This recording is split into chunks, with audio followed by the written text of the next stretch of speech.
So in the course of agreeing to what my landlord Ederson told me in terms of going to training, I was training in campus. So I used to come from Olusegun to Campus Stadium on the island. I think TBS, around TBS. So I was coming there for like 4 months, hoping that they would pick me to go to Abuja to make the screening to join the under-17.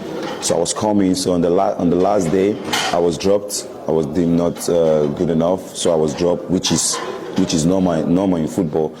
And then when I went back home, immediately someone told me around the street that the under-17 team are in Agege Stadium. So I went there and I saw Amunike. I saw a lot of them with their bosses and everything. And you know how Lagos footballer is. There were a lot of football players there.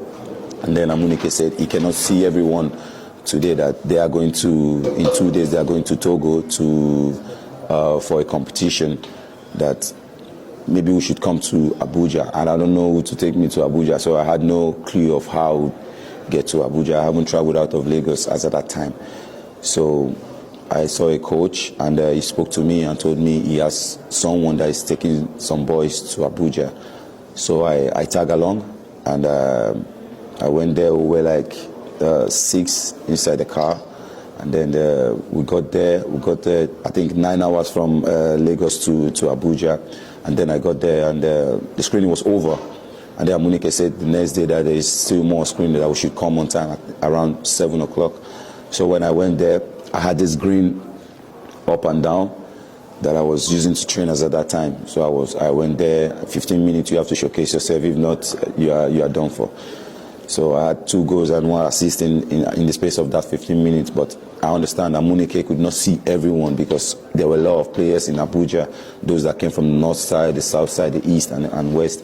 So it was a lot for him. So he just told us, you guys did so well, but I didn't see anything. I wish you guys are the very best. So I was like, yeah, I'm going back to my comfort zone. I'm going back to Lagos to be chilling and doing some kind of jobs that I was doing as at that time.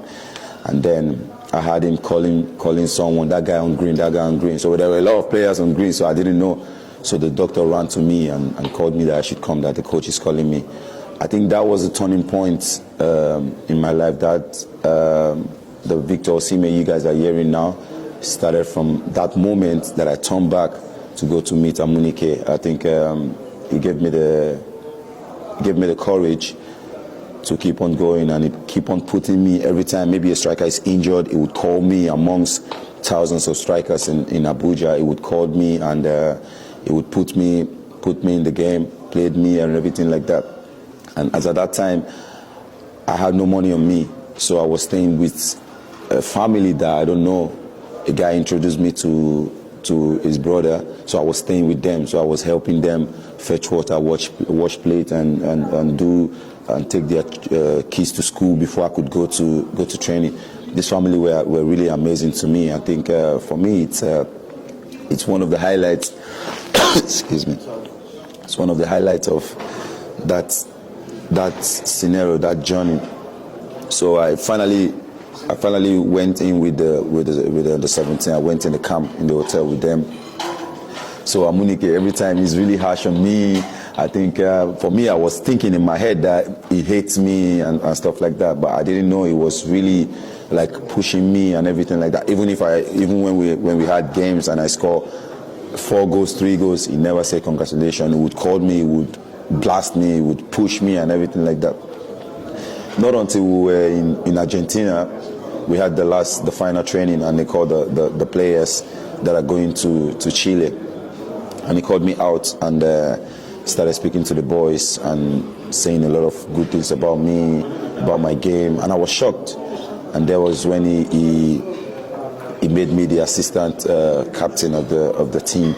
I think that really fuels me going to the competition. I think it gives me the motivation in which I needed. I think that really boosts my confidence and everything like that. So that was the journey. It's a long journey, but I just had to cut everything short. I think that's really why I'm sitting in front of you, why everyone knows Osemhen and everything like that. I think, just like I said before, I attribute a lot of my successes to Emmanuel.